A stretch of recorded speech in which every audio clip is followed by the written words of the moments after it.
الحمد لله رب العالمين والصلاة والسلام على نبينا محمد وعلى آله وصحبه أجمعین۔ اس امت پر اللہ تعالیٰ کی یہ سب سے بڑی اور عظیم الشان نعمت ہے کہ اس نے ان کے لیے ان کے دین کو کامل اور مکمل کر دیا ہے۔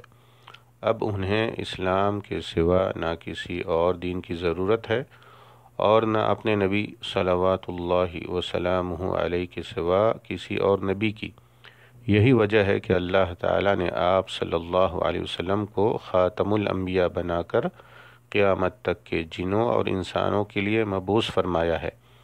لہٰذا اب حلال وہ ہے جسے آپ حلال قرار دیں، حرام وہ ہے جسے آپ حرام کہیں، دین وہ ہے جو آپ صلی اللہ علیہ وسلم پیش فرمائیں، اور آپ جو بھی فرمائیں وہ حق اور سچ ہے۔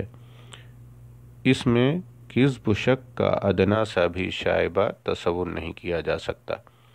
جب اللہ تعالیٰ نے مسلمانوں کے لیے ان کے دین کو کامل اور مکمل کر دیا اور ان پر اپنی نعمت کا اتمام فرمایا تو فرمایا الیوم اکملت لکم دینکم واتممت علیکم نعمتی ورضیت لکم الاسلام دینا۔ آج میں نے تمہارے لیے تمہارا دین مکمل کر دیا اور تم پر اپنی نعمت پوری کر دی اور تمہارے لیے اسلام کو دین کے طور پر پسند کر لیا۔ سورہ المائدہ آیت نمبر 3۔ اسلام اللہ تعالیٰ کے یہاں سب سے زیادہ محبوب اور پسندیدہ ہے۔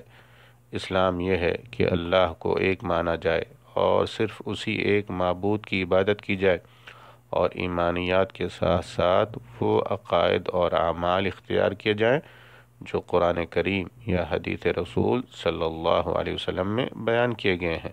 اللہ تعالیٰ کا فرمان ہے ان الدین عند اللہ الاسلام، بے شک اللہ تعالیٰ کے نزدیک دین اسلام ہی ہے۔